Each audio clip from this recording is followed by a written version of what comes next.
Tidak ada yang tampak salah di apartemen itu. Itulah kesan pertama yang dirasakan Detektif Raka Pradipta ketika berdiri di ambang pintu unit 1207 apartemen Tanjung Biru. Lantai mengilap tanpa noda, meja makan tertata simetris, sofa disusun seolah baru saja difoto untuk katalog interior. Bahkan udara di dalam ruangan terasa netral, tanpa bau logam, tanpa sisa kepanikan, tanpa jejak kekerasan yang biasanya menyambut setiap lokasi pembunuhan. Namun justru ketenangan itulah yang membuat Raka berhenti melangkah. Aditya Wicaksana ditemukan tewas di kamar tidur utama, terbaring rapi di atas kasur. Posisi tubuhnya lurus, tangan terlipat di atas perut, wajah tenang seperti orang yang tertidur. Tidak ada luka terbuka, tidak ada tanda perlawanan, tidak ada barang berantakan. Polisi awal menyimpulkan kematian akibat serangan jantung, sebuah penjelasan yang terdengar masuk akal bagi semua orang kecuali Raka. Raka tidak percaya pada lokasi yang terlalu bersih. Ia berjalan perlahan, memperhatikan sudut-sudut ruangan. Rak sepatu berisi 8 pasang sepatu yang semuanya menghadap arah yang sama. Dapur steril, tidak ada satupun sidik jari di permukaan meja granit. Bahkan gagang pintu kamar mandi tampak baru saja dipoles. Semua ini bukan ciri rumah seorang pria lajang dengan jadwal kerja padat. Di kamar tidur, Raka memperhatikan satu detail kecil. Jam tangan Aditya masih melingkar di pergelangan tangan, berhenti di pukul 21.17. Namun laporan tetangga menyebutkan suara langkah kaki terdengar lewat tengah malam. Ada selisih waktu yang tidak dijelaskan, dan tidak ada satupun petunjuk visual yang menunjukkan apa yang terjadi di antara dua waktu itu. Raka berlutut di sisi tempat tidur. Spray putih tidak kusut, terlalu rapi untuk seseorang yang mengalami kematian mendadak. Bantal berada pada posisi simetris, seolah tubuh korban diletakkan kembali setelah sesuatu selesai dilakukan. Ini bukan adegan kematian, ini adalah adegan yang disusun. Di ruang kerja kecil dekat balkon, Raka menemukan kejanggalan lain. Laptop korban menyala, namun kosong. Tidak ada riwayat pencarian, tidak ada dokumen terbuka, bahkan folder sampah telah dikosongkan. Terlalu bersih untuk ukuran kecelakaan. Seseorang telah menghapus bukan hanya data, tetapi juga konteks kehidupan korban. Yang paling mengganggu Raka adalah apa yang tidak ada. Tidak ada sidik jari asing. Tidak ada kamera apartemen yang aktif di jam kematian. Tidak ada percikan darah, bahkan di tempat-tempat yang mustahil luput jika terjadi kekerasan. Semua kemungkinan telah dipreteli satu persatu, disapu bersih dengan ketelitian yang menunjukkan pemahaman mendalam tentang prosedur penyelidikan. Ini bukan pekerjaan orang panik. Ini pekerjaan seseorang yang tahu apa yang harus dihilangkan. Raka berdiri di balkon dan memandang kota Sagara yang berkilau oleh lampu malam. Dari lantai 12, suara kota nyaris tak terdengar. Tempat sempurna untuk melakukan sesuatu tanpa menarik perhatian. Tempat sempurna untuk menghilangkan satu nyawa tanpa meninggalkan cerita. Ia menyadari satu hal yang membuat dadanya mengeras. Pembunuhan ini bukan tentang membunuh Aditya. Ini tentang menghapus keberadaan terakhirnya. Tentang memastikan tidak ada satupun potongan waktu yang bisa disusun ulang oleh siapapun. Dan jika seseorang mampu membersihkan segalanya sedemikian rupa, maka yang tersisa hanyalah satu petunjuk paling berbahaya, kesempurnaan itu sendiri. Raka mencatat temuannya dengan tenang. Ia tahu, kasus ini tidak akan terpecahkan dengan mencari apa yang terlihat. Ia harus mencari apa yang sengaja dihapus. Karena di balik kebersihan yang tak wajar ini, tersembunyi seseorang yang tidak hanya ingin lolos, tetapi ingin memastikan kebenaran tidak pernah ditemukan. Dan untuk pertama kalinya sejak lama, Raka tersenyum tipis. Kasus yang terlalu bersih selalu menjadi kasus paling kotor. Penyelidikan resmi berjalan cepat. Terlalu cepat menurut Raka Pradipta. Dalam 2 hari, kepolisian kota Sagara hampir menutup kasus kematian Aditya Wicaksana sebagai kematian alami. Tidak ada bukti kekerasan, tidak ada saksi langsung, dan tidak ada motif yang tampak di permukaan. Semua laporan seolah sepakat bahwa tidak ada yang perlu dipertanyakan lebih jauh. Raka justru mulai bekerja ketika semua orang berhenti. Ia memulai dari kehidupan Aditya, bukan dari kematiannya. Catatan bank menunjukkan penghasilan stabil, tanpa transaksi mencurigakan menjelang hari kematian. Pekerjaannya sebagai konsultan properti membuatnya berurusan dengan banyak klien kelas atas, namun tidak ada konflik hukum terbuka. Tidak ada ancaman, tidak ada utang, tidak ada perceraian. Kehidupan Aditya terlihat sama bersihnya dengan apartemennya. Terlalu bersih. Raka mengunjungi kantor Aditya di kawasan bisnis Sagara Barat. Sebuah ruang kerja modern dengan dinding kaca dan interior minimalis. Rekan-rekannya menggambarkan Aditya sebagai pribadi tertutup, efisien, dan jarang terlibat urusan personal di tempat kerja. Ia datang tepat waktu, pulang tepat waktu, dan jarang membicarakan kehidupan pribadinya. Tidak ada yang merasa cukup dekat untuk tahu apapun selain rutinitasnya. Namun di ruang arsip, Raka menemukan satu anomali kecil. Beberapa dokumen proyek lama hilang dari daftar inventaris digital, tetapi bekas penomorannya masih tersisa. Seolah seseorang menghapus judul proyeknya, namun lupa merapikan sisa strukturnya. Proyek-proyek itu berkaitan dengan pengembangan kawasan pesisir, wilayah yang kini sedang menjadi pusat perhatian investor besar. Raka mencatatnya tanpa menarik kesimpulan. Ia kemudian beralih ke lingkungan tempat tinggal korban. Apartemen Tanjung Biru dikenal memiliki sistem keamanan ketat. Setiap tamu tercatat, setiap kendaraan terekam. Namun pada malam kematian Aditya, terdapat satu celah waktu selama 30 menit di mana sistem kamera lantai 12 tidak menyimpan rekaman apapun. Bukan rusak, bukan mati, rekamannya sengaja tidak ada. Teknisi gedung bersikeras sistem berjalan normal. Tidak ada laporan gangguan. Artinya, seseorang harus memiliki akses untuk mematikan perekaman tanpa memicu alarm. Akses seperti itu tidak dimiliki banyak orang. Raka mulai menyusun daftar kecil, orang-orang yang memiliki alasan, kemampuan, dan kedekatan. Di sana muncul 3 nama yang berulang dalam kehidupan Aditya: Mira Halim, rekan kerja senior, Bima Santosa, pengelola apartemen, dan Laras Wijaya, adik sepupu yang sering terlihat berkunjung beberapa bulan terakhir. Ketiganya memiliki posisi yang membuat kehadiran mereka tidak akan menimbulkan kecurigaan. Namun Raka belum mencari siapa yang paling mencurigakan. Ia mencari siapa yang paling rapi. Dari ketiganya, hanya satu yang tidak meninggalkan jejak digital apapun di hari kematian Aditya. Tidak ada pesan, tidak ada panggilan, tidak ada pergerakan lokasi yang terekam. Sebuah kekosongan yang tidak wajar di era di mana hampir setiap langkah tercatat secara otomatis.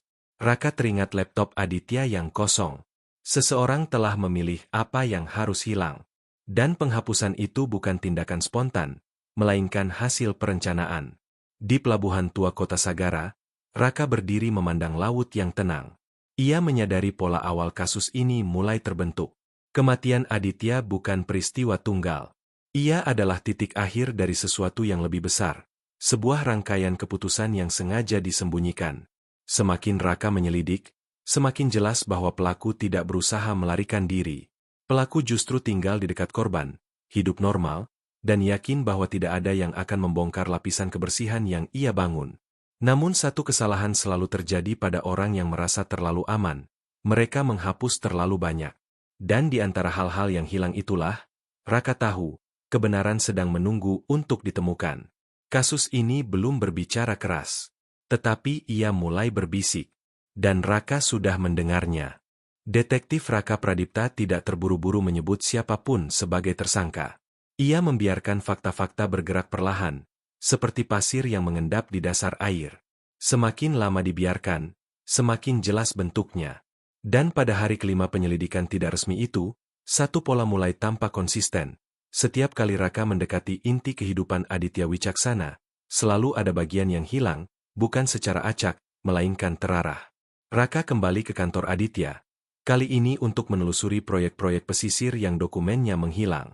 Melalui arsip cetak lama yang belum sempat didigitalisasi, ia menemukan nama sebuah konsorsium kecil yang pernah bekerja sama dengan Aditya 3 tahun lalu. Proyek itu gagal sebelum sempat diumumkan ke publik. Namun dana investasi telah cair dan tidak pernah sepenuhnya terlacak. Menariknya, nama proyek itu tidak pernah muncul di laporan keuangan resmi perusahaan. Raka menelusuri siapa yang menghapus jejak proyek tersebut dari sistem. Akses penghapusan hanya dimiliki oleh 2 orang, Aditya sendiri dan Mira Halim, rekan kerja senior yang sudah bersama perusahaan itu hampir 1 dekade. Dari semua nama yang ia catat sebelumnya, Mira adalah satu-satunya yang memahami struktur data kantor sedalam Aditya. Namun pemahaman saja bukan bukti. Raka kemudian mengalihkan perhatiannya ke apartemen Tanjung Biru. Ia meminta jadwal kerja staf gedung pada malam kematian Aditya. Tidak ada nama asing, tidak ada pergantian shift mendadak. Tetapi ada satu detail kecil yang hampir terlewat. Pada malam itu, pengelola gedung, Bima Santosa, tidak tercatat meninggalkan kantor sampai lewat tengah malam, meskipun biasanya ia pulang sebelum pukul 9. Bima memiliki akses ke sistem kamera. Akses yang cukup untuk menciptakan celah 30 menit tanpa rekaman. Namun ketika Raka memeriksa aktivitas Bima, ia menemukan sesuatu yang ganjil. Semua akses yang dilakukan Bima malam itu tercatat rapi, lengkap, tanpa satu kesalahan pun. Tidak ada log mencurigakan. Tidak ada perubahan mendadak. Catatan terlalu sempurna, seperti laporan yang sudah diperiksa ulang sebelum diserahkan. Raka tidak menyukai kesempurnaan. Ia kemudian menemui Laras Wijaya. Dari semua orang terdekat Aditya, Laras adalah satu-satunya keluarga yang masih rutin berhubungan. Kunjungannya ke apartemen tercatat beberapa kali dalam sebulan terakhir. Namun pada malam kematian Aditya, namanya tidak muncul di buku tamu. Laras mengaku tidak datang hari itu. Masalahnya, Raka menemukan sesuatu di apartemen yang tidak sesuai dengan pernyataan itu. Sebuah cangkir kopi di rak pengering, jenis kopi khusus yang tidak pernah diminum Aditya, namun pernah Laras unggah di media sosialnya. Cangkir itu sudah dicuci, dikeringkan, dan disusun kembali, seolah tidak pernah digunakan. Seseorang tidak hanya membersihkan TKP. Seseorang merapikan cerita. Raka mulai menyadari bahwa ketiga nama ini mungkin tidak berdiri terpisah. Proyek pesisir yang hilang, celah kamera, dan kunjungan yang tidak tercatat membentuk satu garis lurus menuju satu kesimpulan awal. Kematian Aditya berkaitan dengan sesuatu yang ia ketahui, bukan sesuatu yang ia miliki. Ia meninjau ulang laporan medis. Tidak ada racun yang terdeteksi dalam pemeriksaan standar. Namun waktu kematian yang diperkirakan dokter forensik terlalu longgar, memberi ruang bagi manipulasi waktu kejadian. Jika kematian terjadi lebih awal, maka semua alibi yang tampak rapi bisa bergeser beberapa jam tanpa disadari. Raka berdiri kembali di kamar tidur Aditya. Kali ini ia tidak melihat tubuh, melainkan membayangkan urutan tindakan. Seseorang datang tanpa terburu-buru. Seseorang tahu di mana harus berdiri, apa yang harus disentuh, dan apa yang harus dihapus. Ini bukan pembunuhan emosional. Ini adalah tindakan korektif. Seolah korban adalah kesalahan yang harus dirapikan. Di titik inilah Raka menyadari sesuatu yang mengubah cara pandangnya. Pelaku tidak takut ditemukan. Pelaku percaya bahwa bahkan jika seseorang mencurigai, tidak akan ada cukup bukti untuk membuktikan apapun. Dan keyakinan seperti itu hanya dimiliki oleh orang yang merasa berada di balik sistem, bukan di dalamnya. Raka menutup catatannya malam itu dengan satu kalimat pendek. Siapapun pelakunya, ia tidak bekerja sendirian, atau ia bekerja dengan pengetahuan yang seharusnya tidak dimiliki. Kasus ini kini tidak lagi sunyi. Ia mulai menunjukkan arah. Dan arah itu semakin mengerucut, bukan pada satu orang yang paling mencurigakan, melainkan pada satu orang yang paling sulit disentuh. Detektif Raka Pradipta tidak lagi melihat kasus ini sebagai teka-teki tentang siapa yang membunuh Aditya Wicaksana. Ia mulai melihatnya sebagai pertanyaan yang lebih spesifik. Siapa yang paling diuntungkan ketika semua jejak Aditya dihapus bersih? Jawaban atas pertanyaan itu perlahan muncul bukan dari satu bukti besar, melainkan dari serangkaian keputusan kecil yang terlalu terkontrol. Raka kembali menelusuri proyek pesisir yang menghilang. Dari arsip notaris lama, ia menemukan bahwa Aditya sempat menandatangani dokumen pengalihan hak kelola hanya beberapa minggu sebelum kematiannya. Proyek itu secara resmi gagal, tetapi nilai tanah di kawasan tersebut melonjak drastis setelah sebuah perusahaan bayangan membeli lahan di sekitarnya. Perusahaan itu tidak tercatat memiliki hubungan langsung dengan Aditya. Namun satu nama muncul di balik struktur kepemilikannya, Mira Halim. Mira tidak tercatat sebagai pemilik, melainkan sebagai komisaris pasif, posisi yang jarang diperhatikan, namun memiliki akses informasi penuh tanpa harus muncul ke permukaan. Jika Aditya mulai menyadari ketidakwajaran proyek itu, ia bisa menjadi risiko. Bukan karena ancaman langsung, tetapi karena ia menyimpan kronologi yang tidak pernah dicatat secara resmi. Raka kemudian mengaitkan ini dengan kematian Aditya. Jika kematian itu terlihat alami, maka tidak ada penyelidikan lanjutan. Jika data Aditya dihapus, maka tidak ada jejak pengetahuan yang tersisa. Seseorang telah memilih metode yang tidak menciptakan luka, tidak memancing otopsi mendalam, dan tidak memicu konflik hukum. Namun ada satu hal yang luput. Raka meneliti kembali jam tangan Aditya. Jam itu bukan berhenti karena rusak. Mekanismenya dihentikan secara manual. Seseorang harus memutar knopnya keluar sebelum jarum berhenti. Tindakan kecil, hampir refleks, tetapi menyisakan satu kesalahan. Jam berhenti beberapa menit lebih lambat dari waktu kematian yang diperkirakan ulang oleh Raka. Artinya, ada orang lain yang berada di ruangan setelah Aditya meninggal. Raka juga menemukan satu log akses lift yang belum dihapus sepenuhnya. Bukan nama, bukan kartu akses, melainkan jeda waktu yang tidak terisi dalam sistem otomatis. Jeda ini hanya muncul jika sistem dijalankan dalam mode manual, mode yang biasanya digunakan oleh manajemen gedung saat pengujian atau keadaan darurat. Mode yang hanya bisa diaktifkan oleh satu orang, Bima Santosa. Namun Bima bukan pelaku utama. Ia terlalu terlihat. Catatannya terlalu rapi. Raka melihatnya sebagai orang yang membersihkan, bukan orang yang memutuskan. Pola akhirnya terbentuk. Mira memiliki motif dan pengetahuan. Bima memiliki akses. Laras memiliki kedekatan personal yang membuat kunjungan tidak mencurigakan. Tapi hanya satu orang yang memiliki alasan untuk memastikan Aditya tidak sempat bercerita kepada siapapun. Raka menyusun ulang malam kematian itu di pikirannya. Aditya dipertemukan dengan seseorang yang ia percaya. Tidak ada paksaan. Tidak ada keributan. Sesuatu terjadi yang menghentikan jantungnya tanpa meninggalkan luka. Setelah itu, ruangan tidak langsung ditinggalkan. Seseorang tinggal cukup lama untuk merapikan semuanya, bahkan sampai pada detail jam tangan dan cangkir kopi.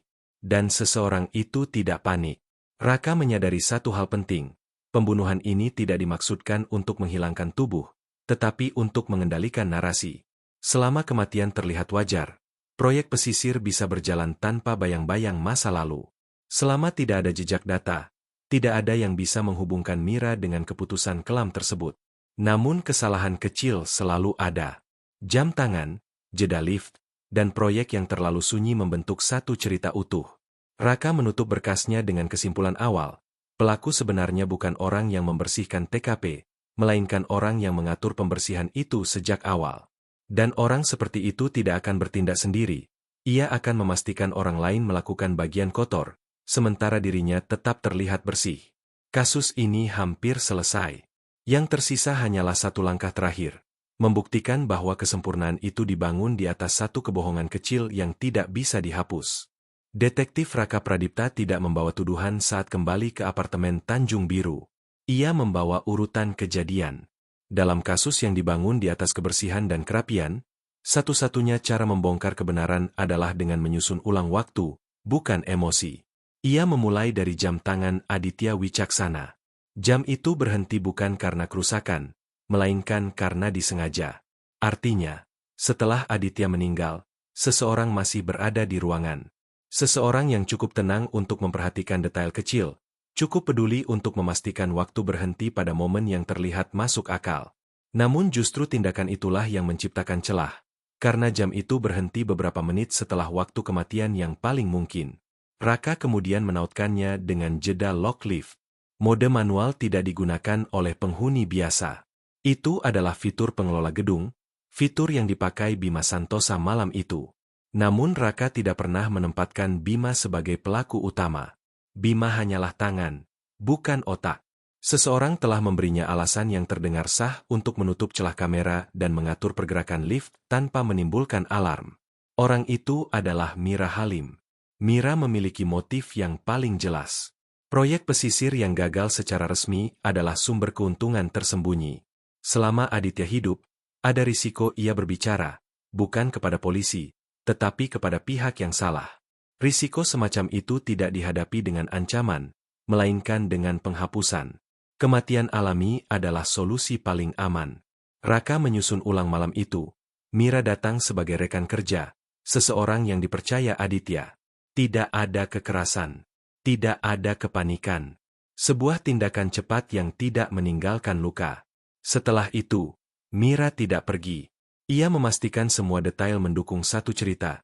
Cerita tentang kematian yang tidak perlu dipertanyakan. Namun ia membutuhkan bantuan. Disitulah Bima berperan, menutup kamera dan mengatur lock gedung. Dan untuk memastikan kehadiran tidak mencolok, laras digunakan sebagai alasan yang masuk akal. Seseorang yang sering datang, namun tidak tercatat malam itu. Cangkir kopi yang dicuci adalah sisa dari upaya merapikan narasi. Yang tidak disadari Mira adalah satu hal sederhana. Ia menghapus terlalu banyak. Dengan menghilangkan semua data Aditya, ia menciptakan kekosongan yang justru mengarah padanya. Proyek yang dihapus, akses yang terlalu rapi, dan keterlibatannya sebagai komisaris pasif membentuk satu pola yang tidak bisa dijelaskan sebagai kebetulan. Tidak ada orang lain yang memiliki alasan dan kemampuan untuk mengendalikan semua lapisan kasus ini sekaligus. Ketika bukti akhirnya diserahkan, kasus ini tidak runtuh dengan pengakuan emosional, melainkan dengan ketidakmampuan Mira menjelaskan urutan peristiwa yang seharusnya tidak ia ketahui. Pengetahuannya tentang detail kematian Aditya mendahului laporan resmi. Itu cukup. Kasus ditutup secara resmi beberapa minggu kemudian. Kematian yang semula dicatat sebagai alami berubah menjadi pembunuhan berencana. Tidak ada sensasi publik besar. Tidak ada sorotan berlebihan. Hanya satu jaringan kecil yang dibongkar sebelum berkembang lebih jauh. Raka berdiri di balkon apartemen itu untuk terakhir kalinya. Kota Sagara kembali tampak biasa, seolah tidak pernah menyimpan rahasia apapun. Ia tahu, sebagian kasus tidak berteriak untuk ditemukan. Mereka justru bersembunyi di balik kerapian dan keheningan. Kasus ini mengajarkannya satu hal. Pelaku paling berbahaya bukan mereka yang meninggalkan jejak, melainkan mereka yang yakin telah menghapus semuanya. Dan seringkali, keyakinan itulah yang akhirnya menghancurkan mereka.